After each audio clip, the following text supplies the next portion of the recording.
गाड़ियों के लिए, जो कि लोगों के लिए होती है, जहाँ सार्वजनिक स्थानों पर हर व्यक्ति अपने आप को सुरक्षित और स्वागत योग्य महसूस करता है। और यहाँ योजनाएं बनाते समय हर वर्ग, महिलाएं, बच्चे, दिव्यांग, हर लोगों की जरूरत को शामिल किया जाता है। इसी सोच के साथ आज हम यहाँ एक साथ इस विषय पर बात करने और एक दूसरे से सीखने समझने के लिए यहाँ इकट्ठा हुए हैं कि महिलाओं की भागीदारी से हमारे शहर का भविष्य कैसे और अधिक संवेदनशील, सुरक्षित और सस्टेनेबल बन सकता है। इस चर्चा को आगे बढ़ाने से पहले मैं संक्षेप से क्लाइमेट एजेंडा का भी परिचय देना चाहूंगी, जो इस परिचर्चा, इस वेबिनार का आयोजन कर रहा है। द क्लाइमेट एजेंडा एक नॉट फॉर प्रॉफिट संस्था है, उत्तर प्रदेश और बिहार में जलवायु परिवर्तन और सस्टेनेबल डेवलपमेंट पर, इंक्लूसिव मोबिलिटी पर, शहरी प्रणालियों पर काम करता है। हमारी कोशिश है कि समुदायों की आवाज और उनके अनुभव, उनकी जरूरतों को नीति और योजनाएं बनाने की प्रक्रिया में शामिल किया जाए, वहां तक उनकी पहुंच बनाई जाए। चाहे बात सस्टेनेबल मोबिलिटी की हो, समावेशी सांस्कृतिक खानी की हो, या क्लाइमेट रेजिलियंस की, हमारा केंद्र हमेशा लोग और उनकी जरूरतें होती है। और इसी सोच के साथ हम आज इस महत्वपूर्ण चर्चा को आगे बढ़ा रहे हैं। इस चर्चा को आगे बढ़ाने के लिए आज हमारे साथ हमारे अतिथि हैं, हमारे दो अतिथि साथ में शामिल हैं। मैं उन दोनों का स्वागत करती हूँ इस चर्चा को आगे बढ़ाने में और अपने विषयगत अनुभवों को साझा करने के लिए। हमारे साथ है सोनाली जी। आप शक्तिपुर से हैं, डायरेक्टर प्रोग्राम और ऑपरेशंस के रूप में काम करती हैं। आप संगठन की विभिन्न परियोजनाओं और रणनीतियों के संचालन का नेतृत्व कर रही हैं। डेटा के उपयोग से सुरक्षित और समावेशी शहरों के निर्माण पर आपका काम रहा है और पेशे से आप एक आर्किटेक्ट और अर्बन प्लानर हैं। और इससे पहले आप स्मार्ट सिटीज के लिए क्लाइमेट रेजिलियंस की रणनीतियों पर भी काम कर चुकी हैं। तो आपका बहुत बहुत स्वागत है सोनाली जी।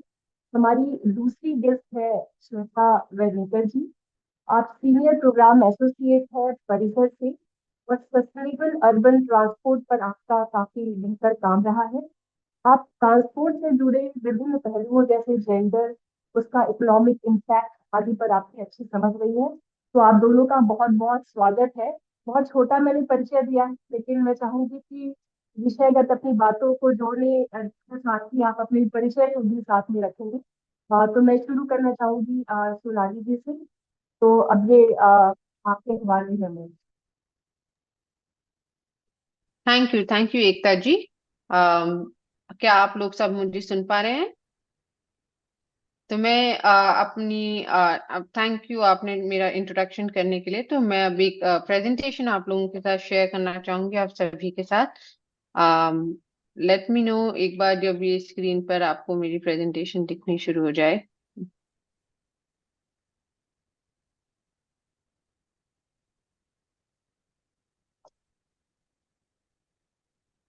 आ, अब आप देख पा रहे हैं, राइट?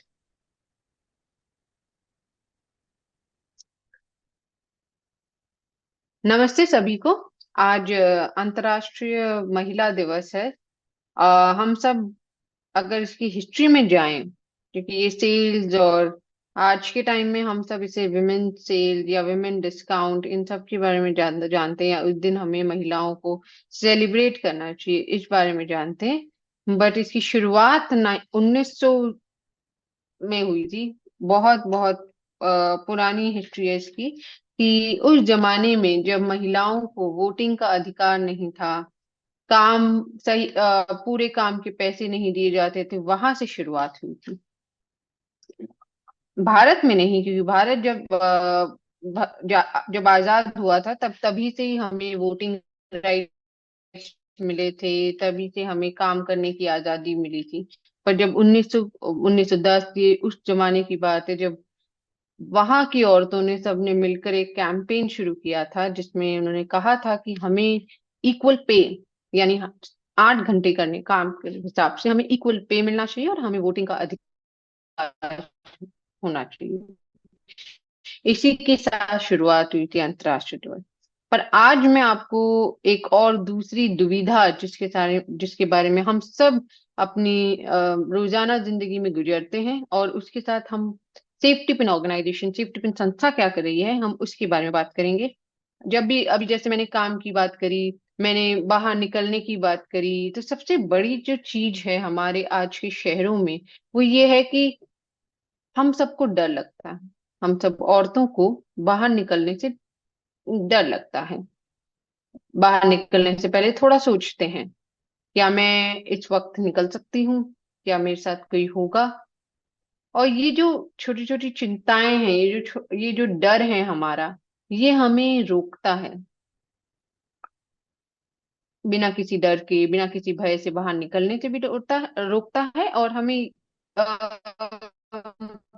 कोई भी पास में नहीं है, या वहां पे जाने के लिए सही साधन नहीं है, सार्वजनिक स्थान नहीं है, तो हम नहीं लेते हैं। या फिर हम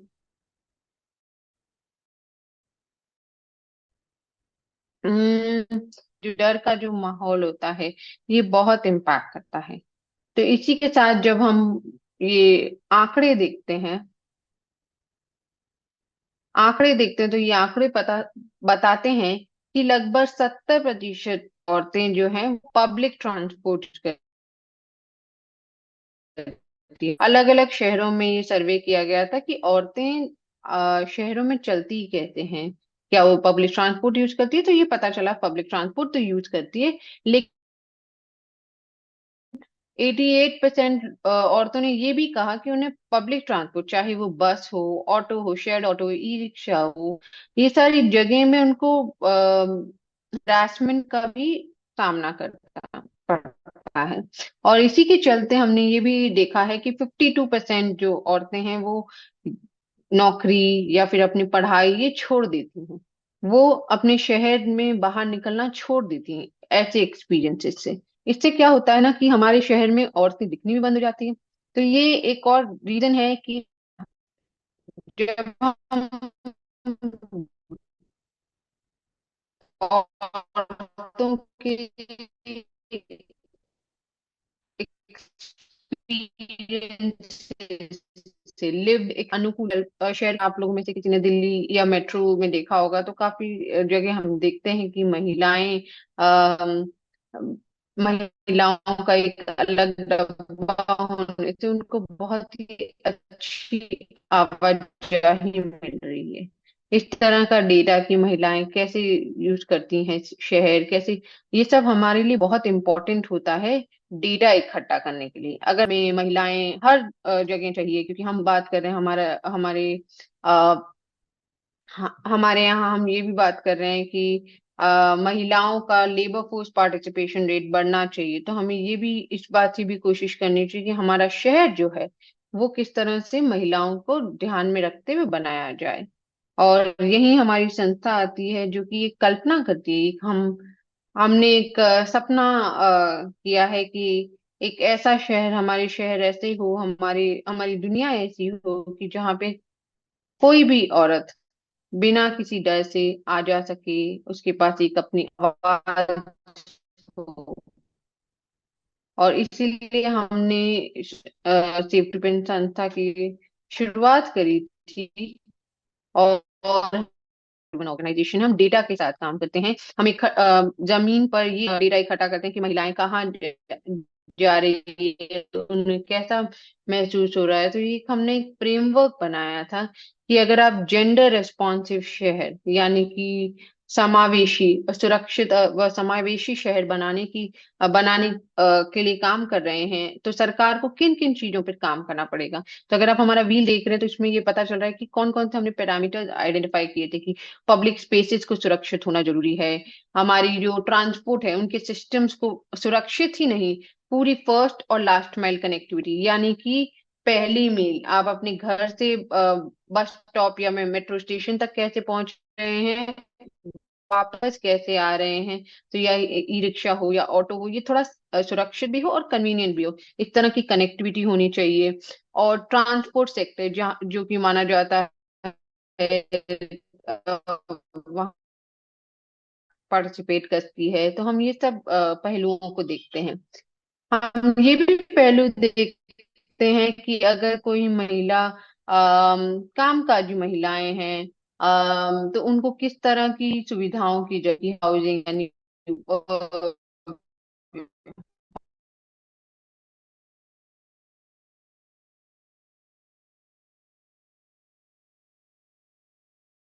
हम ऑल्सो जेंडर बेस्ड वायलेंस, अगर हिंसा होती है तो हमारे पास क्या क्या सुविधाएं हैं, क्या क्या सेंटर्स हैं, शेल्टर्स हैं, हेल्पलाइन नंबर्स हैं, लॉज एंड पॉलिसीज है जो शहर को किस तरह से उस पर रिस्पॉन्ड करना चाहिए, इस बारे में भी हम डेटा इकट्ठा करते हैं और सरकार के साथ काम करते हैं।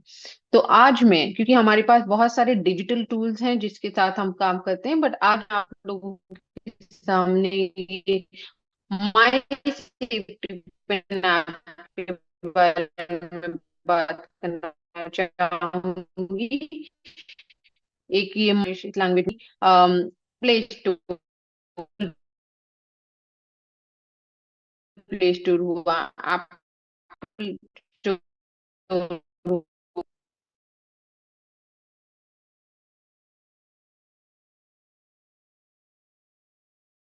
ऑडिट करते हैं कि क्या हमारा पब्लिक स्पेस सेफ है या नहीं, और उसे सेफ बनाने के लिए हमें क्या करना पड़ेगा। तो जो है ये सेफ्टी ऑडिट यानी सुरक्षा ऑडिट करने की, ये कुछ मापदंडों पर आधारित है। ये 9 मापदंड हैं जिन पे आधारित है। तो अगर आप देख सकते हैं कुछ जो पहले के जो 6 मापदंड हैं, ये थोड़ा फिजिकल इंफ्रास्ट्रक्चर यानी सिविक एमिनिटीज, या आपकी जो हार्ड इंफ्रास्ट्रक्चर होता है, यानी कि जैसे स्ट्रीट लाइट्स, आपके पेवमेंट, फुटपाथ, आपका ट्रांसपोर्ट सिस्टम।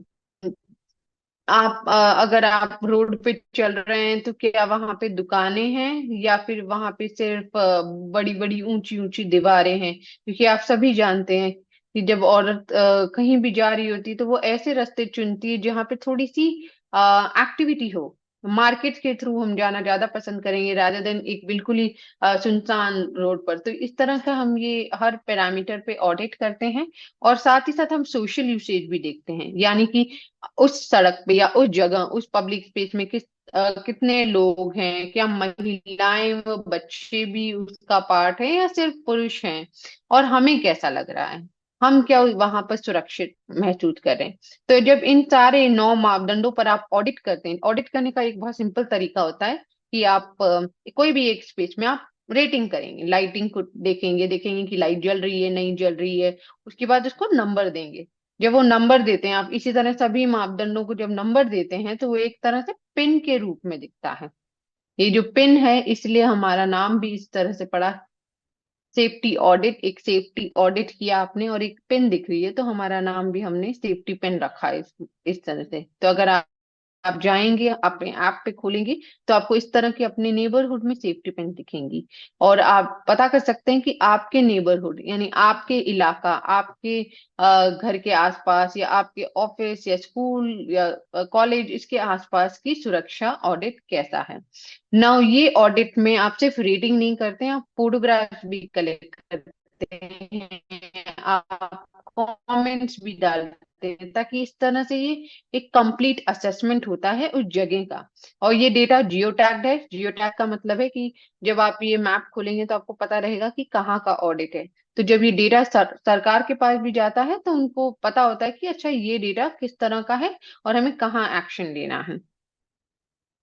माई सेफ्टी पिन ऐप के कुछ और भी फीचर्स हैं, यहाँ आप देख सकते हैं। जैसे कि मैंने बताया कि जब सेफ्टी ऑडिट करते हो तो आपको एरिया का, आपको सेफ्टी स्कोर मिलता है। आप इस सेफ्टी स्कोर का इस्तेमाल कर सकते हो अलग अलग चीज, जैसे फॉर एग्जांपल हमारे कुछ यूजर इस सेफ्टी स्कोर का इस्तेमाल ऐसे किया कि अगर कोई नए शहर जा रहे हैं तो ये देखना कि मुझे पीजी या हॉस्टल या घर कहाँ लेना है। तो ये सेफ्टी को वहां इस्तेमाल यहाँ पे कि कभी कभी हमें ना वेट करना है किसी का, तो हम नियर बाय कोई सेफ स्पेस ढूंढते हैं कि जहाँ पे हम वेट कर सकें, चाहे वो बस स्टॉप हो या कोई अच्छा मार्केट हो। तो ये इस तरह की स्पेसेस काम मदद करता है। सेफ्टी ऑडिट के बारे में मैं जैसे बताया कि सारी ऑडिट करने के बाद आप फोटोग्राफ ले सकते हैं, आप कमेंट डाल सकते हैं। एक हमारा फीचर है फाइन सपोर्ट। दिल्ली, तमिलनाडु, राजस्थान, महाराष्ट्र, इधर हमने सरकार के साथ और बाकी भी स्टेट्स में हमने सरकार की जो नंबर्स है, वेरीफाइबल नंबर्स हैं, जैसे कि child protection officer, commission for women की helpline number, one stop centre, protection officer, shelter home, इन सभी की इंफॉर्मेशन एक ही जगह लाके दे दी। एक तरह से ये आपका वन स्टॉप है, जहां पे आपको सारी हेल्पलाइन एक ही जगह मिल रही है, आपको अलग अलग जगह नहीं देखना पड़ेगा। क्योंकि ये ऐप में आपकी लोकेशन के थ्रू आता है, तो आप उस लोकेशन के पर जो भी सपोर्ट सेंटर आपको चाहिए होगा तो वो मिल सकता है आपको। और क्योंकि हम इतने सेफ्टी ऑडिट करते हैं, इसका इस्तेमाल हम सेफेस्ट रूट के तौर पे भी कर सकते हैं। यानी कि अगर मैं एक ए से पॉइंट बी जाती हूँ, तो आपको गूगल बताता है कि आपको यहाँ तक पहुंचने में कितना समय लगेगा। हम क्या करते हैं, हम ये सेफ्टी ऑडिट रूट इसके ऊपर ओवरले करते हैं, ताकि आपको ये पता चल सके कि कौन सा रूट सेफ है। वो रूट भले लंबा होगा, लेकिन आप हैं, क्योंकि माई सेफ्टी पिन ऐप आप जैसे लोग खुद ही ऑडिट करते हैं, क्राउड सोर्स डेटा मिलता है, तो इस तरह से ये सिटीजन डेटा के रूप में मिलता है हमें। जैसे कि मैंने कहा, शहरों में अगर हमारी औरतों के बारे में अगर हम यही नहीं बताएंगे हम कैसे चलते हैं, हम कौन से रास्ते लेते हैं, हमें कहाँ सुरक्षित महसूस होता है, क्यों मिलता है, तो ये पहले मैपिंग होती थी, और अब हमने इसे डिजिटल का रूप दिया, एक डिजिटल टूल का रूप दिया है। तो इसलिए हमने इस तरह से मैपिंग करने की शुरुआत करी थी। और इसमें सिर्फ वही औरतें जिनके पास फोन है ऐसा नहीं है, सिर्फ उनको उनको उनकी आवाज को इंक्लूड करना। हम क्या करते हैं, जो भी हम युवा लोगों को ट्रेन करते हैं, जिनके जो सेफ्टी ऑडिट्स कर रहे होते हैं माई सेफ्टी पिन ऐप से, वो डेटा फिर वापस अपने नेबरहुड के लोगों के साथ चर्चा करते हैं कि देखिए अपने नेबरहुड का सेफ्टी स्कोर ये आया है, हमें अपने लोकल एमएलए हुआ या वार्ड काउंसलर हुआ, अगर इस तरह की परेशानी लेनी है, चाहे वो पार्क से रिलेटेड है कि भाई इस पार्क में मेंटेनेंस नहीं हो रहा है, पार्क में लाइटें नहीं लगी है, पार्क में कोई परेशानी है, तो ये एक नेबरहुड को जोड़ने की कोशिश करता है। और इस तरह से हम नेबरहुड को साथ में लाते हैं कि चलिए डेटा इकट्ठा हुआ है, अब हम एडवोकेसी की तरफ आते हैं। तो ये मैं एक केस स्टडी बताना चाहूंगी। दिल्ली में लगभग हम 2013 से डेटा इकट्ठा कर रहे हैं, बट दो यहाँ पे आप 3 मैप्स देख पाते हैं, जिसमें से आपको पता चल रहा है कि कैसे 2016 में हमने लगभग 7,500 ऐसे स्पॉट्स निकाले थे, जो कि आप ऐसे फोटो में देख पा रहे हैं, जहाँ पे बिल्कुल भी लाइटिंग नहीं है। तो अगर कोई भी आदमी यहाँ पे चल रहा होगा तो उसको बहुत असुरक्षित महसूस होता है। तो हमने ये डेटा सरकार के साथ शेयर किया, और फिर उन्होंने अपनी इलेक्ट्रिसिटी डिपार्टमेंट के साथ मिलके इधर नई नई लाइट्स लगाई। तो जैसे आप देख सकते हैं कि 2016 से 2019 और फिर 2023 सॉरी, ये डार्क स्पॉट्स रिड्यूस होते रहे। इसी के साथ जैसे आप जो डेटा इकट्ठा कर रहे हैं, इसका इस तरह से एक्शन लिया जाता है। हमने अब तक लगभग 16 देशों में इस तरह का डेटा इकट्ठा किया है, आप जैसे लोगों के साथ मिलकर ऑडिट्स करे हैं, और इसका अलग अलग सरकारों के साथ काम करके शहरों में बदलाव किए हैं। ये बदलाव कुछ ऐसे दिखते हैं कि जैसे मैंने बताया कि पूरे शहर का एक ऑडिट की तरह एक मैप आ जाता है। तो ये मैप अलग अलग department, lighting department, PWD department, water department के साथ शेयर किया जाता है। इवन ट्रांसपोर्ट डिपार्टमेंट यानी दिल्ली मेट्रो हुई, मेट्रो डिपार्टमेंट के साथ शेयर किया जाता है, बस डिपार्टमेंट के साथ शेयर किया जाता है कि आपको अपने रूट्स कैसे ठीक करना है। पुलिस के साथ शेयर किया जाता है कि आप अपने पेट्रोलिंग रूट्स में क्या बदलाव ला सकते हैं, आप कैसे ऑडिट कर सकते हैं। एंड ऑल्सो जो बड़े बड़े प्रोजेक्ट्स होते हैं उनमें हम जेंडर लेंस को इंक्लूड करने की हमारी कोशिश रही है। और साथ ही साथ अब हम इस पर भी काम कर रहे हैं, क्योंकि अब अम, औरतें जो है वो गिग वर्क करते हैं, और ट्रांसपोर्ट जो कि मेल डोमिनेट सेक्टर माना जाता है, इसमें गिग वर्क हुआ, ट्रांसपोर्ट सेक्टर हुआ, उसमें हम किस तरह से और महिलाओं को ला सकते हैं, तो इस तरह का काम कर रहे हैं। अब मैं एक हमारा जो प्रोजेक्ट राजस्थान में चल रहा है, मैं उसके बारे में आपको थोड़ा सा बताऊंगी। वहां हमने लगभग 7,500 युवा लोगों के साथ काम कर रहे हैं, जिसमें हम शुरुआत करते हैं उनकी लीडरशिप बिल्ड करना, उनको ये ट्रेनिंग कराना कि ये सेफ्टी ऑडिट कैसे करते हैं, फिर डेटा को अपनी कम्युनिटी में शेयर करना, सरकार से बात करना, और साथ ही साथ सिविल सोसाइटी पार्टनर्स को भी जोड़ना, कि ताकि ये जो डेटा है, ये एविडेंस है, ये उन्हीं के साथ रहे और ये सस्टेनेबल रह सके। और ये हम काम डिजिटल टूल्स के द्वारा कर रहे हैं। अभी तक हम प्रोग्राम जो है हमारा 4 शहरों में चल रहा है, जहाँ पे हमने काफी सारा डेटा इकट्ठा करके सरकार के साथ शेयर किया है। और यही नहीं, जो युवा लोग हैं वो लोग एक और काम कर रहे हैं, जैसे कि ये फोटो आप देख सकते हैं, अजमेर की लड़कियों की है, जिसमें वहां की लड़कियों ने बोला कि हम अपने पब्लिक स्पेस को रिक्लेम करेंगे हम, क्योंकि वहां पे लड़कियां दिखती नहीं है पब्लिक स्पेस में। तो उन्होंने ये अपनी मीटिंग, अपने कैंपेन पब्लिक स्पेस में रन करना शुरू करा। और जैसे ई रिक्शा की रैली निकाली, नुक्कड़ नाटक किए, ताकि लोगों को ज्यादा से ज्यादा औरतें बाहर दिखे और उसको उसे नॉर्मलाइज हो। और मैं कुछ शेयर करना चाहूंगी, कुछ कुछ जो इन्होंने ये युवा लोगों ने काम किया है। एक उन्होंने सुरक्षा सभा पे काम किया है। तो जैसे कि मैंने बताया कि जो जो भी डेटा है उन्होंने इकट्ठा किया था, वो अपने लोकल एमएलए के पास लेके गए। तो एमएलए के पास हफ्ते दर जाने के बाद एमएलए को भी लगा, वार्ड काउंसलर को भी लगा कि यार ये युवा लोग बड़े सीरियस हैं, मैं इनके ऑडिट्स का, इनके डेटा का जरूर मैं इस्तेमाल करता हूँ। तो उन्होंने उनका निकाले कि मेरा पार्क ठीक हो। और फिर वापस से इन्हीं युवा लोगों को बोला कि जाइए आप वापस से ऑडिट कीजिए, आपको बदलाव नजर आएगा। तो इस तरह के कुछ इनिशिएटिव्स हैं। जैसे कि मैंने कहा कि अजमेर की लड़कियों को एक एक सवाल बहुत खटता था कि भाई लड़कियां कहाँ हैं हमारे पब्लिक स्पेस में। तो कुछ लड़कियों ने मिलकर एक डॉक्यूमेंट्री फिल्म बनाई, जिसमें वो लोगों ने बहुत सारी औरतों से, जो कि जैसे कि कुरियर जॉब, टेलरिंग का जॉब, जो अलग अलग तरह के जॉब्स करती हैं, उनसे बात करी कि उनकी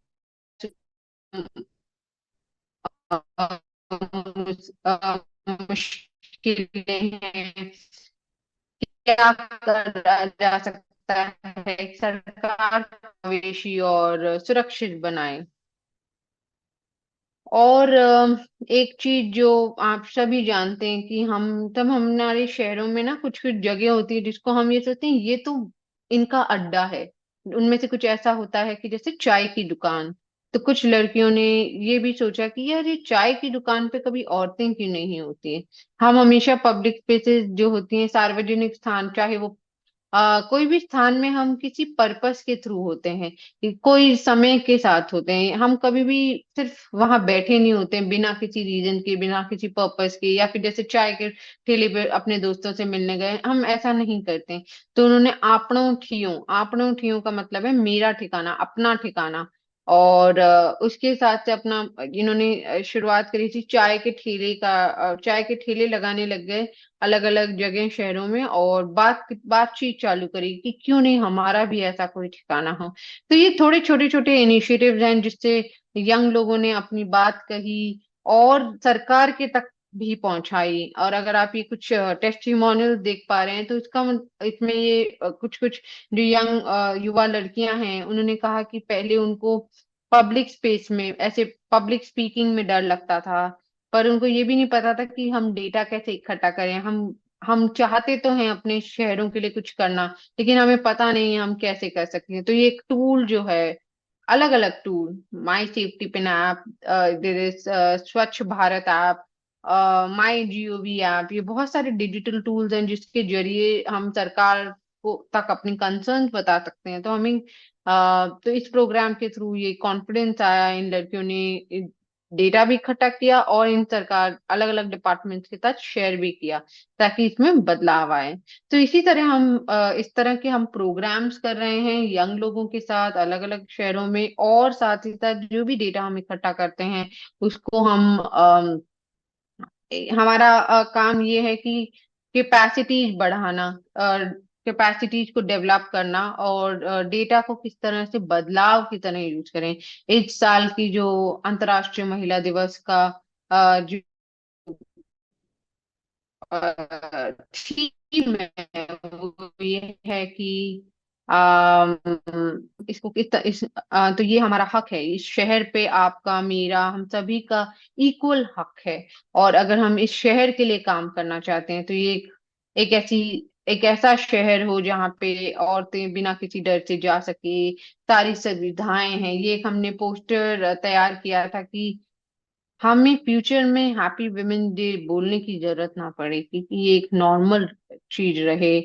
चाहे वो चाय के ठेले पे औरतों का दिखना, या बस चलाना, रिक्शा चलाना, रात भर बाहर रहना, ये सब नॉर्मली रहे। और हम जैसे, ये मेरा और आपका, हम सभी का शहर है। यहाँ मैं अभी खत्म करती हूँ, बट आई एम हैप्पी। अगर आप लोगों को कोई और भी क्वेश्चन हो तो मैं इन सवालों का जरूर जवाब देना चाहूंगी। Thank you.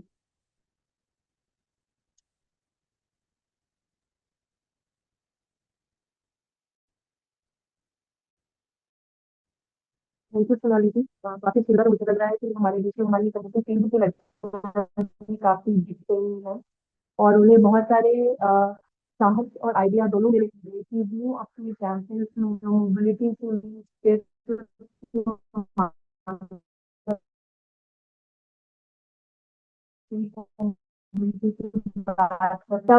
तरीके से भूमिका हो सकती है वो दूसरे मैं चाहूंगी कि वो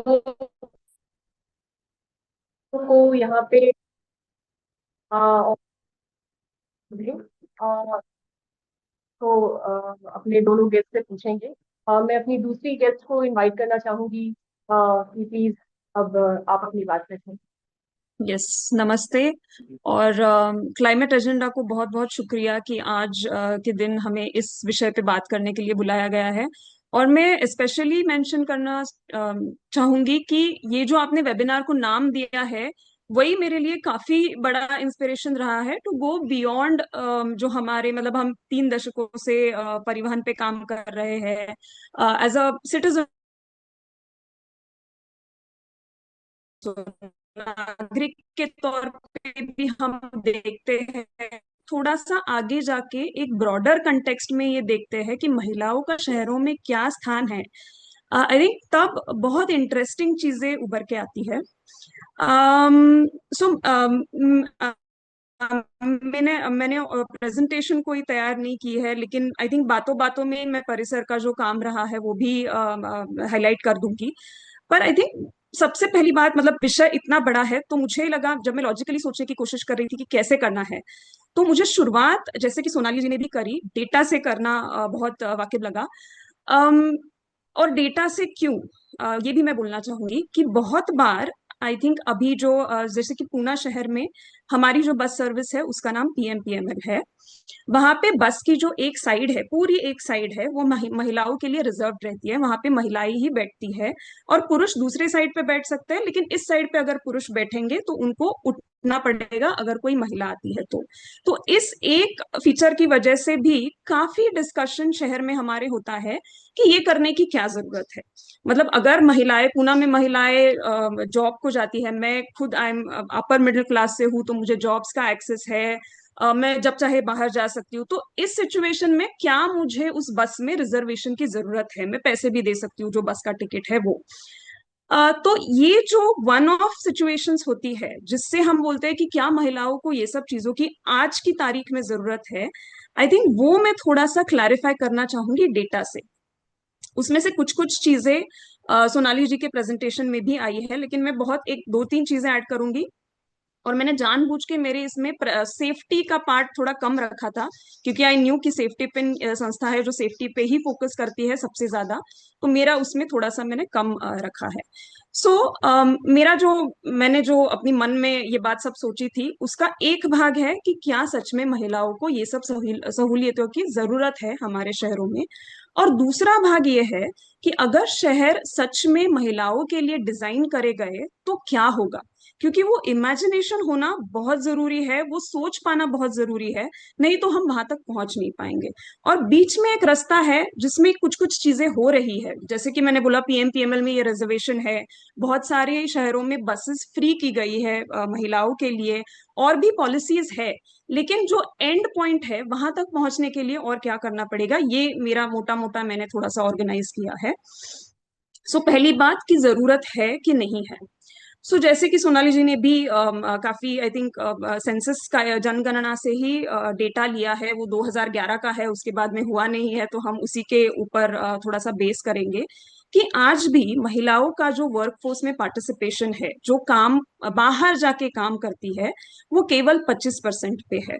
और वही पुरुषों का जो है वो 53% पे है, मतलब डबल से भी थोड़ा ज्यादा है। 10 साल में कुछ फर्क आया होगा, लेकिन मोटा मोटा यही उसका एक ट्रेंड रहा है। इनफैक्ट ये पूरे देश का है। अगर हम सिटीज का देखें, शहरों के बारे में देखें, तो ये वर्कफोर्स पार्टिसिपेशन और भी कम होता है। महिलाओं का पार्टिसिपेशन सिर्फ 15% तक होता है। उसमें भी जो महिलाएं काम को जाती है वो किस प्रकार से जाती है, वो भी अगर देखें में बहुत मदद होगी देखने में कि क्या हमारे शहर सच में महिलाओं के लिए बनाए गए हैं। सो जो 73% जो लोग हैं जो काम को जाते हैं, महिलाएं और पुरुष, उसमें से सिर्फ 14% जो महिलाएं हैं वो पब्लिक ट्रांसपोर्ट या बस का यूज करती है। 45% मतलब ऑलमोस्ट आधे परसेंट जो लोग चल के काम को जाते हैं, उसमें से 45% महिलाएं हैं। तो महिलाएं ज्यादातर चलती है। और साइकिल जो है वो सिर्फ 4% लोग, 4% महिलाएं हमारे शहरों में चला रही है। तो इस सेशन के लिए मैं थोड़ा सा साइकिलिंग को थोड़ा सा साइड में रखूंगी, लेकिन वॉकिंग और पब्लिक ट्रांसपोर्ट, ये आप अगर देखेंगे तो ये बड़े मतलब शेयर्स है कि जो महिलाएं काम को जाती है वो लोग बस और चलते हैं। तो ऐसी स्थिति में ये प्रश्न बहुत ही मतलब आप पूछना चाहिए कि क्या हमारे शहर इन लोगों के लिए बनाए गए हैं। ये पहला सवाल है। और इसमें जोड़ने के लिए मैं और एक चीज यहाँ पे लाना चाहूंगी, जो महिलाएं वर्कफोर्स में नहीं है, क्या वो काम नहीं करती। आई थिंक ये सवाल बहुत ज्यादा इंपॉर्टेंट है, क्योंकि ये एक टर्म है जो बहुत बार एकेडमिक्स में यूज किया जाता है, अनपेड वर्क। आप सभी की लड़कियों में, आप खुद भी, आप घर पे काम करते हो, आपकी माताएं काम करती है, आपकी दादी माँ काम करती है, लेकिन उस काम का मूल्यमापन नहीं होता है, इसलिए हमें लगता है कि वो काम नहीं करते हैं, वो जीडीपी को कंट्रीब्यूट नहीं करते हैं। लेकिन रिसर्च में ये पाया गया है कि ये जो अनपेड वर्क है, ये ऑलमोस्ट जीडीपी का 3% है। तो हमारी माँ, हमारी दादी माँ, हम खुद जो काम करते हैं घर पे, जिसका कोई मूल्यमापन नहीं होता है, उसका एक्चुअली बहुत बड़ा हिस्सा है देश के जीडीपी में। तो ये एक तरफ रखते हुए और एक तरफ ये रखते हुए कि हमारे शहर में महिलाओं के लिए क्या सुविधाएं हैं, तो जब इस कॉन्टेक्स्ट में हम देखते हैं कि अगर महिलाओं के लिए पब्लिक ट्रांसपोर्ट फ्री करना है, बस फ्री करना है, अगर उनको बसेस में रिजर्व सीट्स देना है, अगर फुटपाथ अच्छे करने हैं, अगर फुटपाथ ऐसे करने हैं कि जो बच्चों को लेके जाते हैं, हॉस्पिटल्स में बूढ़ों को लेके जाते हैं, उनके लिए ये सब ठीक रहे, तो ये बिल्कुल भी अनडिजर्विंग नहीं है। ये गलतफहमी हमें निकाल देनी चाहिए कि ये हमारे ऊपर, महिलाओं के ऊपर कुछ एक फेवर है, ये नहीं है। क्योंकि हमारा मैक्सिमम काम जो है वो अनपेड और अनअकाउंटेड है। मतलब ये भी स्टेटिस्टिक्स है कि पुरुष जो घर का काम करते हैं उससे 7 से 8 टाइम्स ज्यादा महिलाएं घर पे काम करती है, और उसमें से कुछ तो बाहर भी जाके काम करती है। तो ये थोड़ा सा अब हमने मोटा मोटा समझना जरूरी है। इससे ही ये कन्विक्शन आएगा कि जब हमें सहूलियतें मिलती है, बस में, चलने में, पासेस में, फेयर्स में, ये हमारा हक है, ये कोई फेवर नहीं है। सो आई थिंक ये एक बात मुझे बहुत क्लियर करनी थी, क्योंकि हमारे, जब भी हम ये सब बातें करते हैं तब ये प्रश्न आते ही है कि क्या जरूरत है, इससे क्या होगा, कौन सा बड़ा फायदा होने वाला है, अब तो सब महिलाएं सीखी हुई है तो क्या प्रॉब्लम है। लेकिन ये नहीं है। आप जब डेटा देखते हैं, देश का पूरा डेटा देखते हैं, तो ये उभर के आता है कि जरूरत है। और जब शहर प्रोएक्टिवली ये बोलता है कि हमें महिलाओं के लिए ये करना है, हमें रिजर्वेशन देना है, हमें टिकट कम करना है, हमें फ्री रखना है, तब शहर ये एनकरेज कर रहा है कि महिलाएं ज्यादा से ज्यादा शहरों में आए। ये हुआ पहला भाग। जो दूसरा भाग है, जो मैंने बोला था कि अगर शहर महिलाओं की हिसाब से, नजरिए से प्लान किए जाए तो क्या हो सकता है। क्या फायदे हैं, ये दूसरा भाग है और ये भी काफी इंटरेस्टिंग है क्योंकि इसमें बहुत सारे पहलू हम देख सकते हैं। सो एक जब मैं अभी एग्जांपल देना चाहूंगी कि परिसर हमारी जो संस्था है, हमने पुणे में बहुत रिसेंटली ये देखने की कोशिश करी कि अगर हमारी जो बस सर्विस है उसका एक जेंडर एक्शन प्लान बने। मतलब क्या कि बस सर्विस से महिलाओं की क्या जरूरतें हैं, महिलाओं को क्या दिक्कत आती है, उसके ऊपर फोकस करके वो अगर हम निकाल के उभार के ला पाए और अगर हम पीएमपीएमएल को बोले कि ये महिलाओं को चाहिए और अगर वो दे दे, तो उसके लिए एक प्लान होना जरूरी है।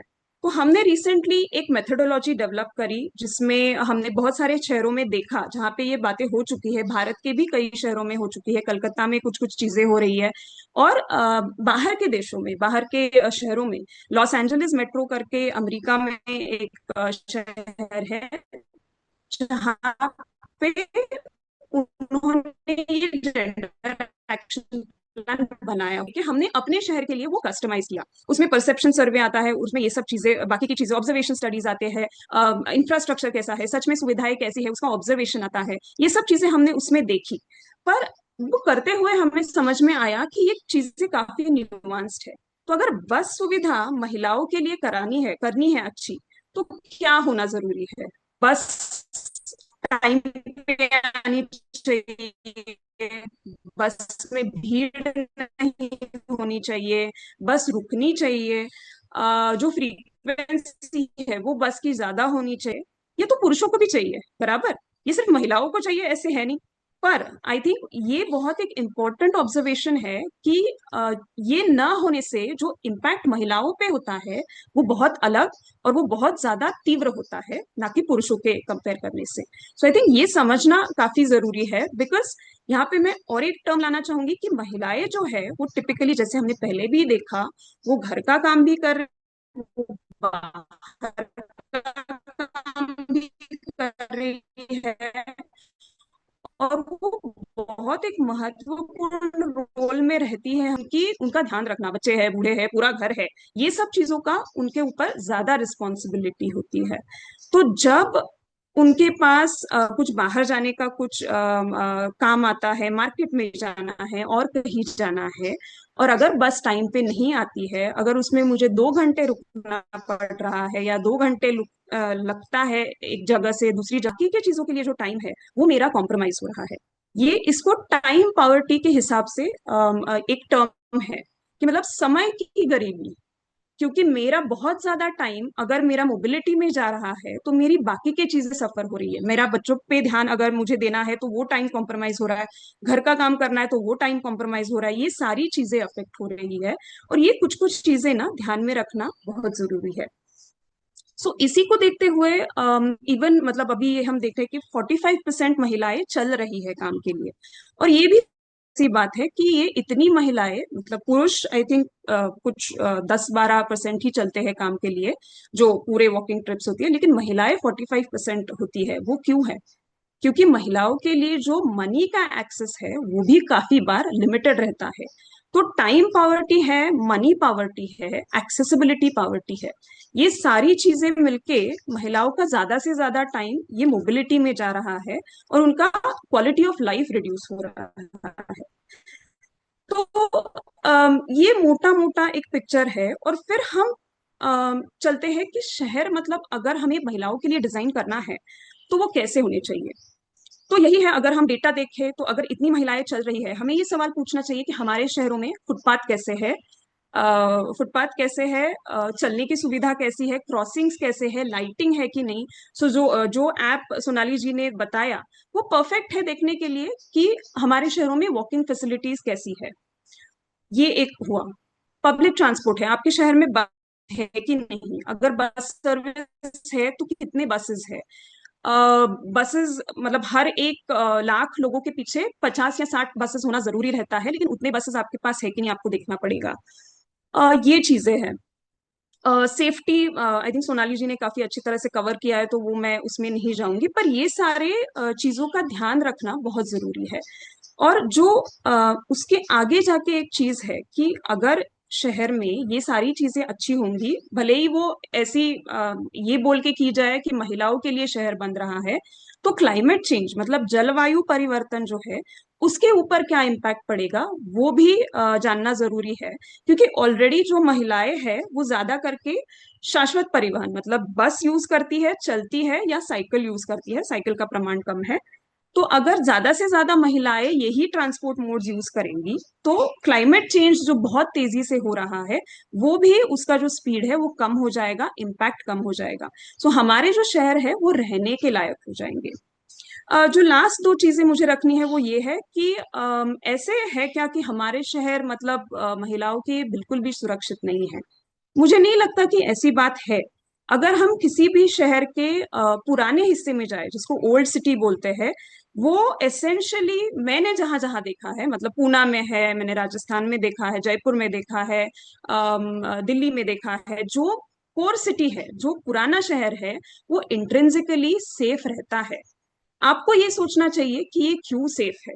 ये सेफ है क्योंकि यहाँ पे जिसको हम ना इंग्लिश में एक कॉन्सेप्ट है आईज ऑन स्ट्रीट बोलते हैं। वो और भी बहुत सारी चीजें हैं पर ये एक इम्पॉर्टेंट चीज है कि उन शहरों में जहाँ पे मार्केट स्पेसेस है, जहाँ पे ऑलरेडी एक्टिविटी बहुत ज्यादा है, जहाँ पे पब्लिक ट्रांसपोर्ट अच्छा है, जहाँ पे बहुत लोग आते जाते रहते हैं, वो इंट्रिंसिकली शहरें सेफ बन जाती है, जो सड़कें सेफ बन जाती है। लेकिन इसको आप कॉन्ट्रास्ट करें कि ज्यादा से ज्यादा जो शहर बाद में डेवलप होता है वहां पे आपके शहरों में किस प्रकार की सड़कें हैं, ये आप थोड़ा सा ध्यान में याद करके देखिए। क्या सड़कें बहुत बड़ी और चौड़ी है? क्या फुटपाथ बहुत कम चौड़ा है या है ही नहीं? साइकिल ट्रैक तो बहुत, मुझे लगता है बहुत से शहरों में होंगे भी नहीं, पूना में भी कुछ कुछ है लेकिन वो भी साइकिल करने जैसे बहुत से है नहीं। तो ये हमें समझना जरूरी है कि ये जो डेवलपमेंट की हम बात करते हैं, तो किस प्रकार का डेवलपमेंट है ये देखना बहुत जरूरी है। कि डेवलपमेंट के नाम पे अगर चौड़ी सड़कें हैं, फुटपाथ चलने के लिए जगह नहीं है, क्रॉसिंग अनसेफ है, तो ये डेवलपमेंट किसी काम का नहीं है। अगर हमारे पुराने शहरों के पास कुछ एक मॉडल उन्होंने ऑर्गेनिकली डेवलप किया है, तो वो स्टडी करके वो अगर हम दूसरी जगहों पे ला सके तो वो ज्यादा महत्वपूर्ण है। अम, ये कुछ कुछ चीजें मैं बोलना चाहती थी। और लास्ट जो एक चीज है, जो वापस मैं आपके वेबिनार के नाम पे आऊंगी क्योंकि ये मुझे बहुत पसंद आया है, कि व्हेन वुमेन बिल्ड सिटीज। तो शहरों में जब हम बोलते हैं कि महिलाओं का वर्क फोर्स पार्टिसिपेशन होना चाहिए, या वर्क फोर्स मैं तो बोलती हूँ छोड़ दो, महिलाओं ने बाहर आना चाहिए। सिर्फ मजे के लिए भी आ सकती है, जैसे कि सोनाली जी ने भी देखा कि हम चाय के ठेले पे क्यों नहीं ज्यादा महिलाएं दिखती है, या जस्ट ऐसे ही बाहर जाने में हमें टाइम क्यों देखना पड़ता है कि अभी अंधेरा हो गया तो हम नहीं जा सकते। तो ये अगर करना है तो डिसीजन मेकिंग में जो प्रोसेसेस होती है उसमें महिलाओं का सहभाग होना बहुत जरूरी है। और उसमें पब्लिक ट्रांसपोर्ट और जैसे शहर डिजाइन किया गया है उसको हम एनेबलर मानते हैं, वो आपको सक्षम करता है ये चीजें करने के लिए। डिसीजन मेकिंग में सिर्फ मतलब जो तीन प्रकार के हैं। एक है सिटीजन लेवल पे आपका जो डिसीजन मेकिंग में आपका जो रोल है, मतलब ये जो छोटे छोटे स्टडीज है, जैसे कि हमने अपना जेंडर एक्शन प्लान बनाया है, परिसर संस्था ने बनाया, पर हमने अभी उसका सर्वे फॉर्म किया है, सब कुछ रेडी है। अगर कल आप ये उठा के करना चाहे अपने शहर के एक छोटे भाग में, तो उसको बहुत ज्यादा महत्व है क्योंकि ये सिटीजन से आ रहा है, आप लोगों से आ रहा है, वो भले ही कितना ही छोटा क्यों ना हो।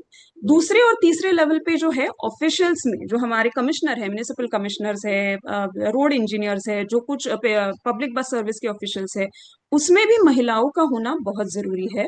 और पॉलिटिकल लेवल पे भी महिलाओं का होना बहुत जरूरी है। क्योंकि महिलाओं का जो शहर की तरफ देखने का नजरिया होता है वो अपने आप में अलग होता है, और उसमें ये बहुत सारी चीजें अपने आप से आ जाती है, और इसका एक रियलाइजेशन होना बहुत जरूरी है। सो आप अपने लेवल पे जहां कहीं भी पार्टिसिपेट कर पा रहे हैं ये डिसीजन मेकिंग प्रोसेस में, वो करना बहुत ज्यादा जरूरी है। तो मैं यही बोल के रुकना चाहूंगी, अगर कुछ प्रश्न है तो बाद में हम ये ले सकते हैं। Thank you.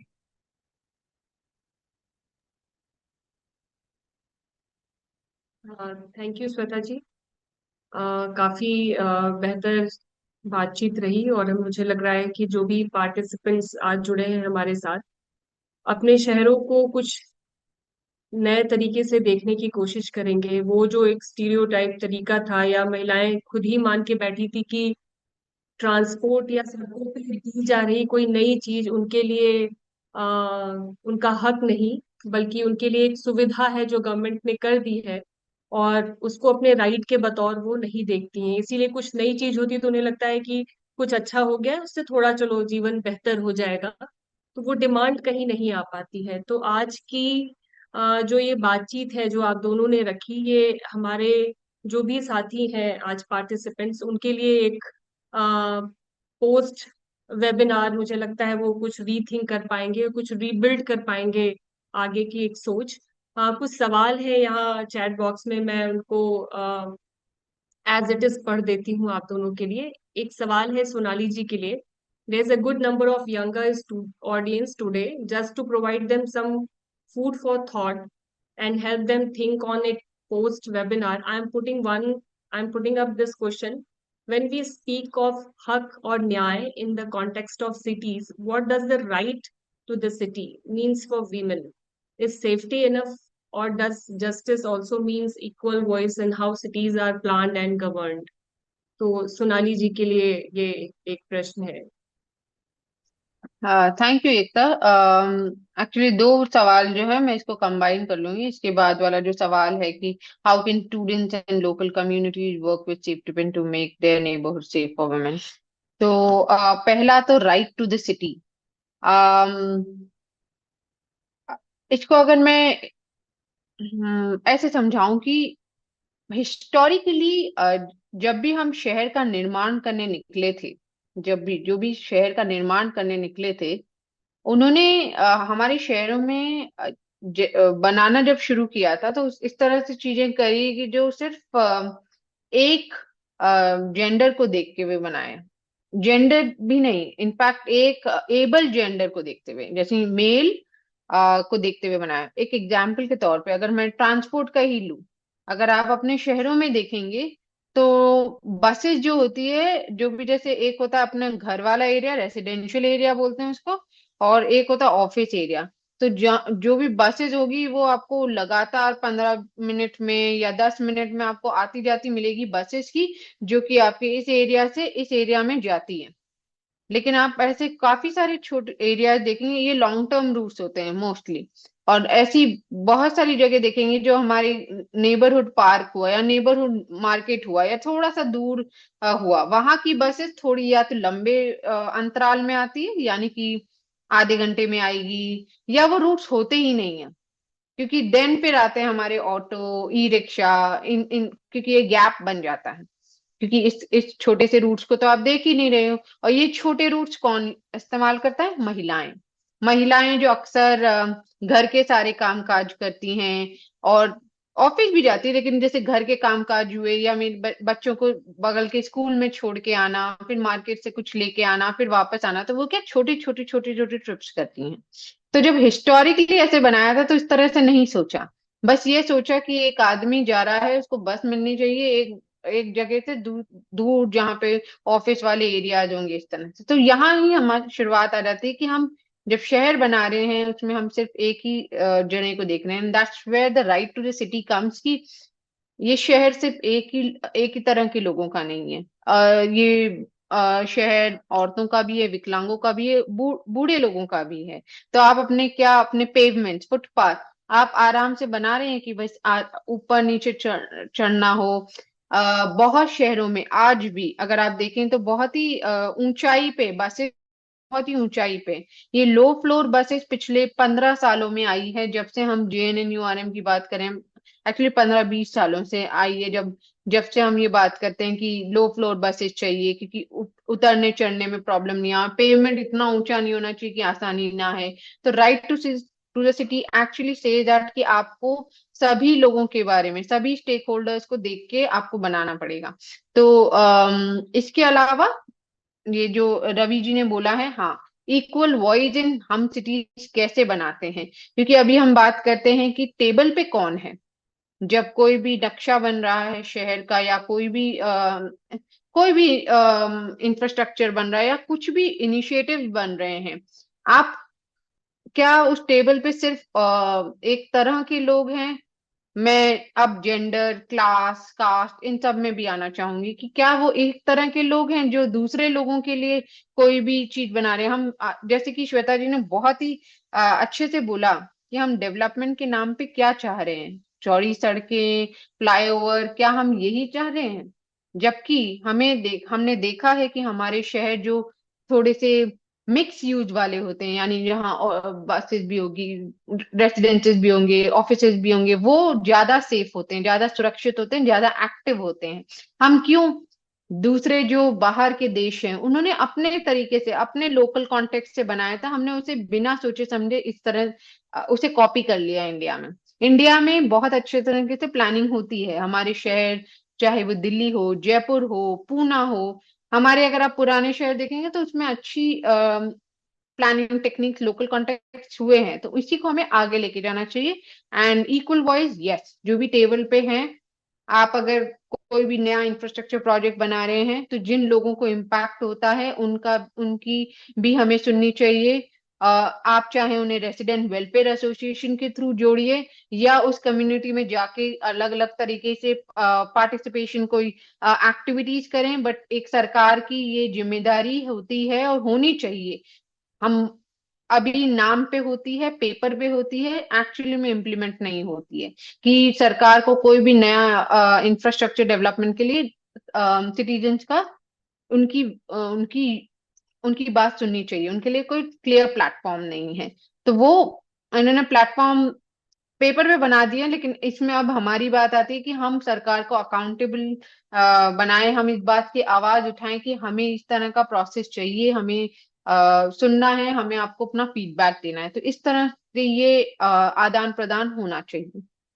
Now about the second question कि आप लोग सब मिलकर हमारे साथ कैसे काम कर सकते हो, तो जैसे कि मैंने कहा, माई सेफ्टी पिन ऐप फ्री है। आप कोई भी आप लोग डाउनलोड कर सकते हैं। आप लोग हमें एक ईमेल कर सकते हैं कि हम इस शहर में या हम इस नेबरहुड में डेटा इकट्ठा करना चाहेंगे। हमारी टीम आपके लिए एक ट्रेनिंग वर्कशॉप कर सकती है। वो हम चाहें, अगर आप मतलब ऑनलाइन भी हो सकती है, इन पर्सन भी हो सकती है। हम आपको ट्रेनिंग कराते हैं कि भाई सेफ्टी ऑडिट कैसे करना है। और एक बार जब आप लोग डेटा इकट्ठा करते हैं तो हम आपके साथ ये भी हेल्प करते हैं कि इसको किस तरह से उनमें से कौन कौन से डेटा पॉइंट्स को निकाल के आप लोग एडवोकेसी कर सकते हैं। फॉर एग्जाम्पल, एक बदरपुर करके एक लो इनकम नेबरहुड है, वहां की औरतों की प्रॉब्लम थी कि जब रात को ट्यूशन से लौटती हैं वहां की लड़कियां, तो एक तो लड़के बहुत छेड़छाड़ करते हैं, और वहां पे कोई लाइट नहीं है। तो उन्होंने इस तरह से वो पूरा रूट मैप किया था। फिर ये रूट, ये पूरे डेटा पुलिस ऑफिसर के पास, जो कि लोकल पुलिस थाना होता है, उसके पास लेके गए और बोला गया कि देखिए, शाम को 6 से 7 बजे आप थोड़ी पेट्रोलिंग वहां कर लीजिए, क्योंकि आप पेट्रोलिंग ऐसे रैंडमली करते हैं, बट आप 6 से 7 वहां पे कर लीजिएगा। और फिर लोकल एमएलए के पास भी गए ये बोलने के लिए कि क्या हम वहां, आपका जो फंड है वो लाइटिंग के लिए यूज हो सकता है क्या। तो उस तरह से उन्होंने ये 2 काम करवाए थे। यही नहीं, उन्होंने एमएलए को और भी पुश किया कि हमारे लिए उस नेबरहुड में घुल मिलने के लिए कोई जगह ही नहीं है, क्या आप हमें एक बारात घर बनाने के लिए पैसे दे सकते हैं क्या। तो एक बारात घर भी बना, जो कि आज every day from 4 to 7 PM, मतलब शाम को 4 से 7 बजे तक वहां पे औरतें आती हैं, आप सिर्फ मिलने, अपना एक तरह से उनका पब्लिक स्पेस है। तो इस तरह के हम इनिशिएटिव्स करते हैं। Thank you. थैंक यू, ये काफी अच्छे आइडियाज हैं और मुझे लग रहा है कि ये जो इंक्लूजन वाली बात है ये काफी जगहों पे आई है। इनफैक्ट द क्लाइमेट एजेंडा ने भी अभी एक एक्सेसिबिलिटी वॉक किया कुछ अपने स्पेशली एबल्ड ग्रुप्स के साथ। और जिस जगह को लखनऊ के इमामबाड़ा और घंटा घर को, जिसको हम सबसे ज्यादा इंक्लूसिव स्पेस मानते थे क्योंकि वो एक टूरिज्म स्पेस है, टूरिस्ट के लिए है, तो मुझे लगा कि हम लोगों को ये लगता था कि वो इंक्लूसिव होगा। लेकिन उस वॉक के दौरान ये समझ में आया कि कैसे वो सिर्फ एक तरीके के लोगों के लिए बनाया गया है। फुटपाथ की हाइट जिसकी आप बात कर रहे हैं वो काफी दो कम से कम 2 फुट ऊंचा फुटपाथ, जिसपे चढ़ने में दिक्कत होती है। किस तरीके से वो हॉर्न वाली जो जगह है जहाँ पे तेज हॉर्न बजाते हैं, जिस तरीके से जो विजुअली इम्पेयर्ड बच्चे हैं उनको कितनी डिफिकल्टीज होती है अपने स्टेप काउंट्स करने में। तो रैंप नहीं है जहाँ पे, ऐसी जगहों पे कि वो इमामबाड़ा सिर्फ दूर से देख सकते हैं, उसके अंदर जाके वहां पे वो उसको उसमें शामिल नहीं हो सकते उस हिस्टोरिकल प्लेस पे। तो इंक्लूजन की जब बात करते हैं और सच में उसको फील करने की जब कोशिश करते हैं तो बहुत सारे गैप्स नजर आते हैं, और फिर लगता है कि शायद हमें पॉलिसी लेवल पे ही नहीं, इम्प्लीमेंटेशन के लेवल पे भी जो लोग भी उसमें शामिल हैं, उनको भी सेंसिटाइज करने की कितनी जरूरत है। और किस तरीके से जो लोकल वॉइसेस हैं, जो लोग हैं, अगर उसमें नहीं शामिल होते हैं तो शहर कितने अधूरे और एक नजरिए से बनाए जाते हैं। तो अब बारी है कि उनके अनुभवों को इनकॉर्पोरेट किया जाए। ये आगे देखना है और बिल्कुल जरूर आगे कुछ सोचा जा सकता है और भी चीजें। कुछ और प्रश्न है। ये नाम के साथ नहीं है तो मुझे लगता है कि अगर इसे कोई ले पाए इस प्रश्न को। एक तो है कि जो रोड्स हैं, if roads have dedicated cycle lanes and footpaths but local vendors occupy those spaces, their since can sometimes make the area feel unsafe. Definitely in such situation what would be the right approach? दूसरा एक प्रश्न है।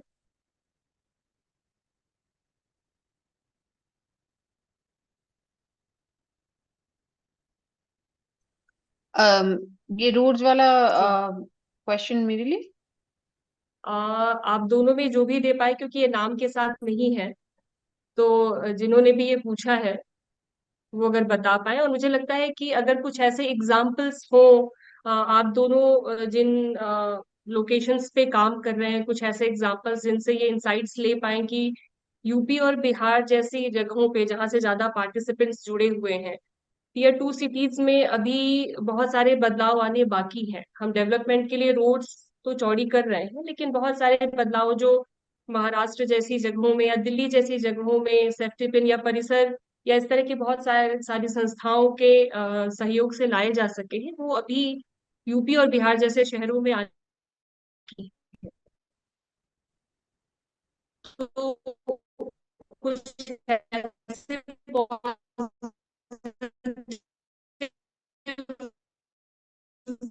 का answer करना चाहूंगी, example दे सकती हूँ। तो पहला तो अगर आप लोगों ने, अगर किसी को भी याद हो, सेफ्टी ऑडिट के जो मैंने पैरामीटर्स बताए थे उसमें एक था विजिबिलिटी, जो कि आपको श्वेता जी ने समझाया था कि आईज ऑन द स्ट्रीट, क्या उस सड़क पर किसी तरह की कुछ एक्टिविटी हो रही है, कोई है जो वहां पर उस स्ट्रीट को एक्टिव बनाता है। तो इसमें हम लोग हमेशा स्ट्रीट वेंडर्स को बहुत इम्पोर्टेंस देते हैं, क्योंकि स्ट्रीट वेंडर्स एक तरह से हमारी हमारी शहरों का एक बहुत अहम हिस्सा है, हमारी सड़कों के अहम हिस्सा है। अब आती है कि इस सिचुएशन में जहां सरकार ने साइकिल लेन बना दी, पेवमेंट बना दिया, लेकिन बहुत बार वो इन स्ट्रीट वेंडर्स को भूल जाते हैं, उनके लिए जगह नहीं बनाते। तो जो हमने काम किया है, हम जब भी बात करते हैं हम हमेशा ये कहते हैं कि ये स्ट्रीट वेंडर्स ऑब्स्ट्रक्शन नहीं है, ये प्रॉब्लम नहीं है, ये बल्कि हमारी शहरों को और अच्छा बनाएंगे। तो एक उदाहरण के लिए, एक गुड़गांव में एक रोड है सनाथ रोड। उस रोड पर, अब उस रोड का नाम जनपथ हो गया है, बिकॉज उस रोड पे बेसिकली एक मारुति उद्योग, नगारो, इस तरह की बड़ी बड़ी आईटी प्लस इंडस्ट्री थी। और उस रोड पे उन्होंने क्या किया कि सबसे पहले सर्वे करना चालू किया कि उस सड़क पे कितनी पेड़ हैं, कितने स्ट्रीट वेंडर्स हैं, कितने लोग जाते हैं, कितनी औरतें जाती है। बिकॉज ऐसा होता था कि सुबह सुबह जो अगर आप 9 बजे वहां चले जाएं तो गाड़ियों से ज्यादा पैदल यात्री होते थे, और वैसा ही समय आप शाम को भी देखते थे 6 बजे। तो एक ऑर्गेनाइजेशन है राहगिरी फाउंडेशन, जिन्होंने नगारो, मारुति, उन सब के साथ उनका सपोर्ट लेकर उस पूरी स्ट्रीट का नया निर्माण किया, उसको अलग तरीके से पेवमेंट, उसमें पेवमेंट की चौड़ाई मतलब पेवमेंट का जो चौड़ाई होती है वो बढ़ाई, साइकिल ट्रैक किया, और साथ ही साथ सभी स्ट्रीट वेंडर, जितने भी स्ट्रीट वेंडर्स वहां थे, उनको अपनी अपनी जगह दी। और इससे एक बहुत अच्छा चेंज आया। जो भी स्ट्रीट वेंडर्स थे, क्योंकि उन लोगों ने अपने एरिया की जिम्मेदारी ले ली कि इस एरिया को मैं संभालूंगा, अगर वहां पे कुछ भी लिटरिंग हुई, कोई भी कचरा पट्टी हुई, कुछ भी तरह का, एक तरह से उन्होंने उस एरिया को अपना ले लिया। क्योंकि उस पूरे के पूरे 2 किलोमीटर रोड पर उन्होंने बीच बीच में ऐसी रेस्ट करने के बेंचेस भी बनाए थे, इस तरह से भी अलग अलग तरीके किया था। तो I think the main idea around this is that अगर आप ऐसा कुछ भी कह रहे हैं, सरकार कभी भी कुछ कर रही है, कोई भी चेंज कर रही है, उसमें उस रोड को यूज करने वाले सभी सहभागी, सभी स्टेक होल्डर्स को इंक्लूड करना जरूरी होता है। ये इस तरह का सोल्यूशन हो सकता है। Thank you. मैं बस एक चीज ऐड करना चाहूंगी इसमें। बिल्कुल हमारा भी सेम मानना है कि हॉकर्स को एकदम से आप ऑब्स्ट्रक्शन बोलना एक एक्सट्रीम है, क्योंकि एज आई सेड कि वो भी एक रोल प्ले करते हैं, पर उनको अगर डिजाइन में आप नहीं रखेंगे तो आपको लग सकता है कि अरे ये ऑब्स्ट्रक्शन है। डिजाइन के बारे में अगर हमें लीगल मैंडेट की बात करनी है तो एक इंडियन रोड्स कांग्रेस करके ऑर्गेनाइजेशन है, उनके गाइडलाइंस है टू से कि एक रास्ता जो शहर में है, अगर वो मेन रोड है तो उसका डिजाइन कैसे होना चाहिए, चौड़ाई अगर रोड की इतनी है तो फुटपाथ कितना बड़ा होना चाहिए, उसमें एक मल्टी यूटिलिटी जोन की भी सुविधा है, जिसमें फिर ये जो बाकी की सारी चीजें होती है कि इलेक्ट्रिक डिपार्टमेंट का बॉक्स है, बस स्टॉप है, ये सारी चीजें भी अगर फुटपाथ पे आती है तो वो भी ऑब्स्ट्रक्शन लगने लग जाती है। तो मैं ऑब्वियसली रेकमेंड करूंगी कि ये जो गाइडलाइंस है ना ये देखनी चाहिए, क्योंकि ये लीगली मैंडेटेड है। तो अगर आपको गवर्नमेंट के पास जाना है और बोलना है कि ये रास्ता इसमें ये प्रॉब्लम है, और आपके पास उस गाइडलाइंस के आप कोट करके जाएंगे, तो ऑब्वियसली आपका जो वेट है वो डिमांड का वो बढ़ेगा। तो वो भी सब ये and the participatory framework, I think it makes a very strong case. Thank you.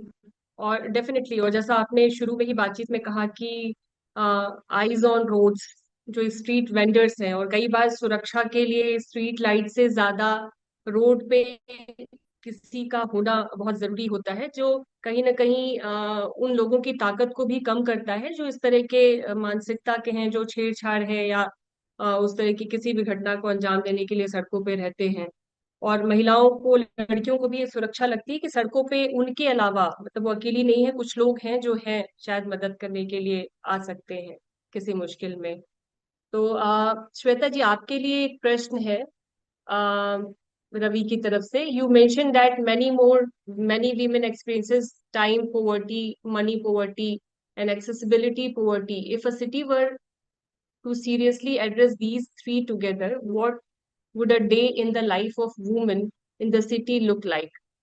What visible changes would you see in how she moves, works and lives? और साथ में मैं, चूंकि आपका क्लाइमेट चेंज पर भी एक काम रहा है, तो दूसरा प्रश्न भी मैं इसमें ऐड कर रही हूँ, जो पूछा गया आपसे कि tell more on women and climate change, how women affects climate change. Okay. जो रवि जी का क्वेश्चन है वो आई लाइक इट बिकॉज उसमें उसमें वापस एक इमेजिनेशन की बात है कि मतलब अगर ऐसा हो तो क्या होगा। और ये विचार करने में भी आई थिंक बहुत मजा आता है कि और उसमें भी काफी मतलब पर्सपेक्टिव्स है कि अगर हमें टाइम पावर्टी निकालना है तो इसका मतलब है कि जो विमेन का ट्रैवल टाइम है, अगर मुझे कहीं पे जाना है तो वो कम होना चाहिए, इजी होना चाहिए, एक्सेसिबल होना चाहिए, कन्वीनियंट, सेफ, वो सारी चीजें होना चाहिए, वो एक बात है। मनी पावर्टी जो है इसके लिए काफी इंटरेस्टिंग केस स्टडी हमारे भारत में ही अभी है, क्योंकि काफी मैंने पहले भी जैसे बोला कि भारत में बस ट्रांसपोर्ट उन्होंने काफी हमारी काफी शहरों में, दिल्ली में, कर्नाटका में, तमिलनाडु में उन्होंने फ्री करी है। तो उसका जो इम्पैक्ट है वो हमें अभी से पता है इन क्वांटिफाइबल टर्म्स, कि एक तो राइडरशिप बढ़ती है, महिलाएं ज्यादा बस यूज करने लग जाती है, ज्यादा फ्रीक्वेंटली बस यूज करने लग जाती है, और उनका पैसा बचता है, और वो जो पैसा बचता है that goes back into your house hold savings in the economy. तो ये डेटा पॉइंट्स कुछ है जिससे हमें पता चलता है कि ये डेफिनेटली क्या फर्क हो पाएगा। एक है कि कम टाइम लगेगा, कम थकान होगी, कम एंजाइटी होगी। हमने जो जेंडर एक्शन प्लान पुणे के लिए बनाया उसमें हमने ये भी पूछा कि आपको क्या टेंशन आता है अगर बस से जाना है, किसी भी चीज का टेंशन, चढ़ने का, उतरने का, बस स्टॉप पे रुकने का, तो काफी एक परसेंटेज था उसमें जिन्होंने बोला कि हाँ हमें थोड़ा स्ट्रेस आता है, तो स्ट्रेस कम हो जाएगा, your health will get better. और जैसे कि मैंने बोला कि women are the major chunk of people who are using non motorize transport and sustainable modes of transport, मतलब बस जिसमें ईंधन का कुछ यूज नहीं होता है, वो मेजर चंक जो है वो महिलाएं यूज कर रही है। तो उसका डायरेक्ट संबंध क्लाइमेट चेंज से अभी भी है। जिस स्थिति में अभी हमारे शहर है, उसमें भी महिलाएं क्लाइमेट चेंज कम करने में इस तरह से कंट्रीब्यूट कर ही रही है। अम, ये डेटा की बात हुई कि मतलब अगर फ्री आप कर दोगे तो पैसा बचेगा, वो पैसा इकोनॉमी जाएगा, टाइम बचेगा। लेकिन जैसे कि रवि जी ने बोला कि एक दिन आप इमेजिन करके देखो कि कैसे होगा। तो मैं एग्जांपल देना चाहूंगी। हमारे ऑफिस में एक अलका करके औरत थी। She used to come and work, मतलब वो साफ सफाई का काम करती थी और वो बहुत दूर से आती थी। वो मतलब 2 बसेस 1 घंटा खेत में से चल के जाती थी और फिर यहाँ पे आती थी और सेम वापस। तो अगर मैं अभी इमेजिन करूं कि अगर बस उसकी उसको एक डायरेक्ट बस मिल जाती और वो जितना वो बस पास निकालती थी तो उसको वो कन्वीनियंट हो जाता था। पर मैं सोच रही हूँ कि अगर उसको खेत से ना चलते हुए अगर उसको 6 सीटर या शेयर रिक्शा या और कुछ का साधन वहां पे होता, उससे वो बस स्टॉप पे आ पाती, बस स्टॉप से वो एक बस अगर लेके यहाँ पे ऑफिस में पहुंच पाती, बस की फ्रीक्वेंसी ज्यादा होती, तो उसके जो 3 घंटे उसको लगते थे यहाँ तक पहुंचने के लिए, वो ऑटोमेटिकली हाफ हो जाता, 1 या 1.5 घंटा हो जाता। मतलब वो औरत सुबह 4 बजे उठती थी ताकि वो घर का सारा काम करके फिर यहाँ पे आती थी, फिर वापस जाती थी। तो हमें ना ये केस बाय केस तरीके से देखना बहुत ज्यादा जरूरी है। फॉर इवन फॉर मी, मैंने जैसे बोला मैं अपर मिडिल क्लास से हूँ, पर मैं पहले बस से ट्रैवल करती थी। मुझे बस से ट्रैवल करना पसंद है, मुझे बस में अगर बैठने को जगह मिल जाए तो आई एम वेरी हैप्पी। मुझे वो बैठ के वो टाइम भी मेरे लिए बहुत मेरा अच्छा जाता है। बट दैट इज बिकॉज मेरी घर की जो रिस्पॉन्सिबिलिटीज है वो थोड़ी कम है। सो ये जो ट्रेड ऑफ्स होते हैं ना, ये जरूरी होते हैं। और जैसे ही आई हैड माई डॉटर, मेरी जब लड़की हुई उसके बाद में मेरा बस ट्रांसपोर्ट रिड्यूस ड्रास्टिकली, ऑलमोस्ट ना के बराबर हुआ। फिर मैं ऑटो से ही घूमती हूँ। पर मैं क्यों घूमती हूँ? क्योंकि मैं ऑटो अफोर्ड कर पा रही हूँ। सो मेरी जो टाइम पावर्टी है वो मैं पैसे दे के गैप उसका फिल कर रही हूँ क्योंकि मैं अफोर्ड कर पा रही हूँ। सो ये जो सारे कनेक्शंस है ना, ये समझना बहुत जरूरी है। And in a day when a city says कि हमें महिलाओं के लिए शहर अच्छा बनाना है, सेफ बनाना है, definitely Ravi ji, women will be happier, they will contribute more. जो शहर में कंट्रीब्यूशन है वो ज्यादा रहेगा उनका, और सिर्फ इकोनॉमिक टर्म्स में नहीं, इन जनरल शहर का जो नेचर है, जो एक कैरेक्टर बोलते हैं, वो भी बदल जाता है। लड़कियां ज्यादा पढ़ने लगती है, एजुकेशन का एक्सेस बढ़ जाता है, जॉब्स का एक्सेस बढ़ जाता है, तो काफी सारी चीजें होती है। I think the next question, climate change का मैंने बहुत संक्षेप में बता दिया है कि ऑलरेडी विमेन आर यूजिंग ऐसी मोड्स यूज कर रही है जो क्लाइमेट चेंज के लिए बेहतर है। तो अगर हम वही बेटर कर देंगे तो ऑब्वियसली जो नया वर्कफोर्स पार्टिसिपेशन हम एक्सपेक्ट कर रहे हैं उससे क्लाइमेट चेंज पे ज्यादा बुरा असर नहीं होगा। या थैंक यू श्वेता जी। और काफी इजी अंडरस्टैंडिंग एग्जाम्पल से आपने इसको रखा है काफी बेहतर तरीके से। इधर उत्तर प्रदेश सरकार ने भी महिलाओं के लिए, ऑल्दो वो बहुत अलग रीजन से, लेकिन रक्षाबंधन के समय में महिलाओं के लिए उन्होंने बस फ्री कर दी। और उस बस को फ्री होने से हम सभी ताज्जुब में थे कि इतनी बड़ी संख्या में महिलाएं सड़कों पे नजर आ रही थी।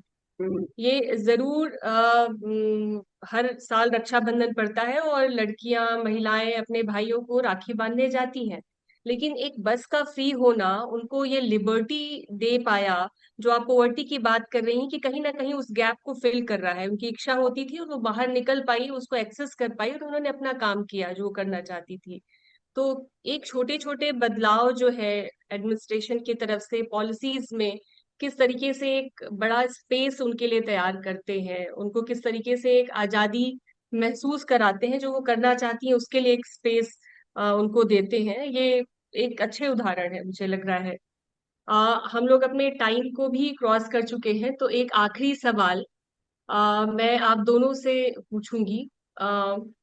ये है, अगर आपको महिलाओं के लिए समाज में एक बदलाव लाने की शक्ति मिले तो आप सबसे पहले क्या बदलाव लाएंगे? ये बहुत इन जनरल है, लेकिन बीइंग आप जो भी एक्टिविज्म का काम कर रहे हैं बदलाव के इस क्षेत्र में, तो आप दोनों का पर्सपेक्टिव, वो एक बदलाव क्या होगा जो आप लाना चाहेंगे?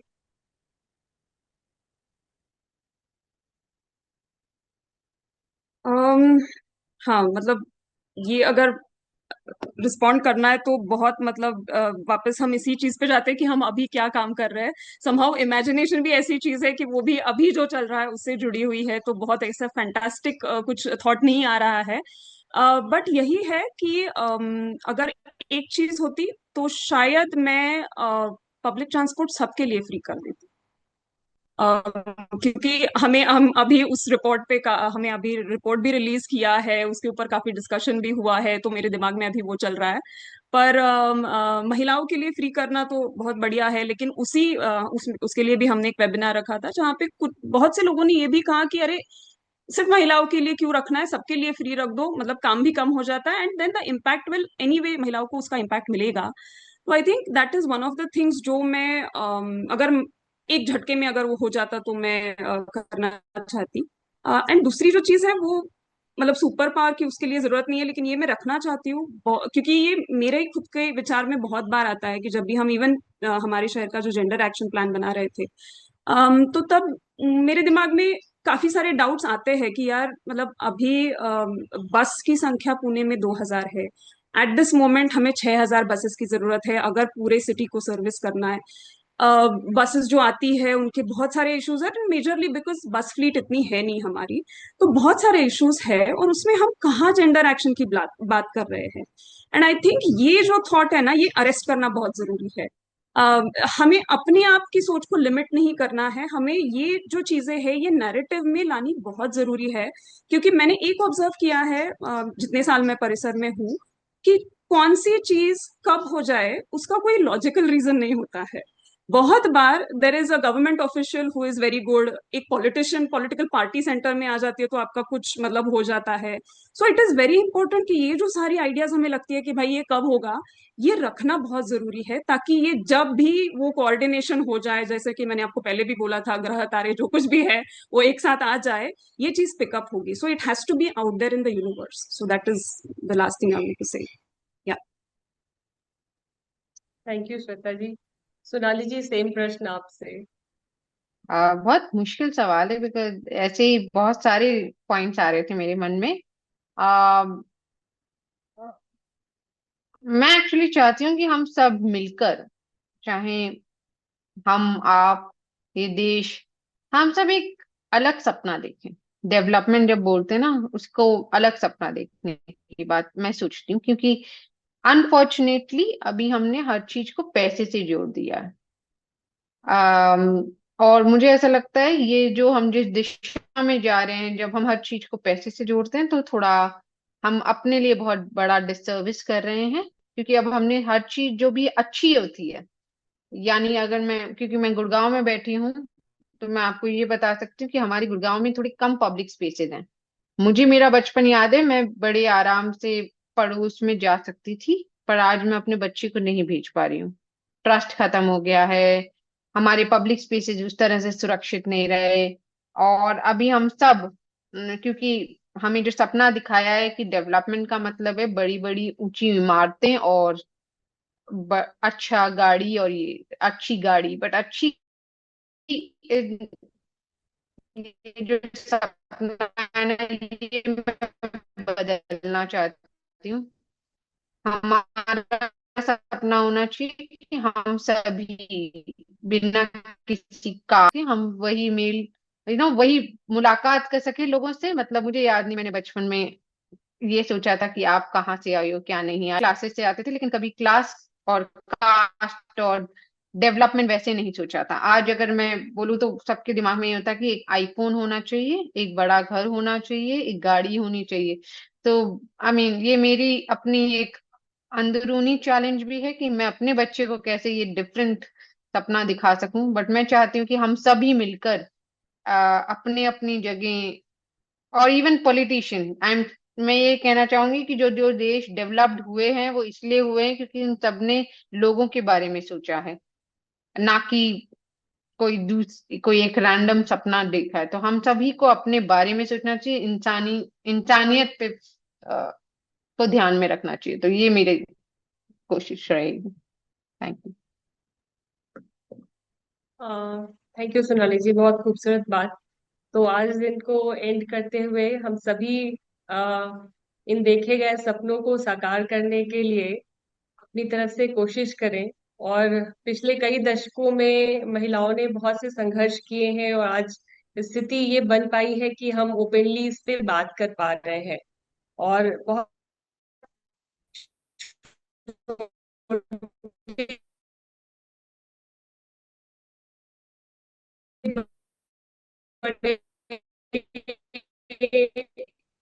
और इक्वल एजुकेशन होना चाहिए और खाने के लिए भी समान सुविधाएं होनी चाहिए। ये आज बात करने की स्थिति ये बन पाई है। हम इससे भी आगे बढ़ पाए और जो सपना हम देख रहे हैं कि डेवलपमेंट का जो एक दिया गया है, जो बहुत ही फिजिकल चीजों पे डिपेंडेंट है, उससे हट के सेंसिटिव, इमोशनल और वो पुराने बचपन वाली चीजें जहाँ दोस्ती के पहले, बात करने के पहले किसी कास्ट, रिलीजन या क्षेत्र की हम बात नहीं करते थे, बस दोस्ती करते थे और मदद करते थे एक दूसरे की, उस तरफ आगे बढ़ पाए। आप दोनों का बहुत बहुत शुक्रिया, आप लोगों ने समय निकाला। और हमारे पार्टिसिपेंट्स, मुझे मालूम है वो बाद में भी उनकी प्रतिक्रिया आएंगी कि उनको कैसा लगा और वो कितना इसको आज कैसा महसूस कर पाए, आज के दिन को इस तरीके से बातचीत की और चर्चा में शामिल रह के। और वो हम लोग आपसे कनेक्टेड भी रहेंगे। आगे भी आने वाले समय में भी आप दोनों की एक्सपर्टीज जिन क्षेत्रों में है, हम चाहेंगे कि यूपी और बिहार में जो शुरुआत हो रही है हम उससे इंसाइट्स ले पाए, हम और भी आगे बातचीत कर पाए इसमें। और डेफिनेटली कुछ लोगों ने जो इच्छा जाहिर की है कि हम कैसे मैपिंग कर पाए जो स्कोर्स है, सेफ जोन क्या है हमारे यहाँ, सेफ्टी कंसर्न्स कहाँ पे होने चाहिए, हम जरूर उसको जानना समझना चाहेंगे और भी। और वो उदाहरण जो पुणे में बसेस में अभी तक इवॉल्व किए गए हैं, हम लोग जरूर चाहेंगे कि कैसे यूपी और बिहार में हम आगे इम्प्लीमेंट कर सकते हैं। इसी के साथ बहुत बहुत शुक्रिया आप दोनों का।